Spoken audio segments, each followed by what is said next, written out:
আল কোরআনের এমন একটা দোয়া যে দোয়ার মধ্যে আপনার নিজের কথাও বলা আছে, পিতামাতার কথাও বলা আছে এবং সকল মুসলিমের কথা বলা আছে। তার মানে এই দোয়াটা যদি আমরা পাঠ করি আমরা নিজে ক্ষমা পাবো, আমাদের পিতামাতা ক্ষমা পাবে এবং হচ্ছে সকল মুসলিম ক্ষমা পাবে, এরকম কমপ্লিট একটা দোয়া।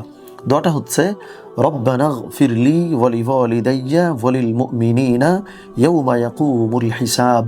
দোয়াটা আমি আবার একটু বলে দেই, রব্বানা গফিরলি ওয়ালিওয়ালিদাইয়া ওয়ালিল মুমিনিনা ইয়াউমা ইয়াকুমুল হিসাব। অর্থাৎ এই দোয়াটা সারমর্ম হইল, হে আল্লাহ, হে আমাদের রব, আপনি আমাকে ক্ষমা করে দেন, ওয়ালিদাইয়া এবং আমাদের পিতামাতাকে আপনি ক্ষমা করে দেন এবং হচ্ছে সকল মুসলিমকে আপনি ক্ষমা করে দেন হিসাব অনুষ্ঠিত হওয়ার দিন।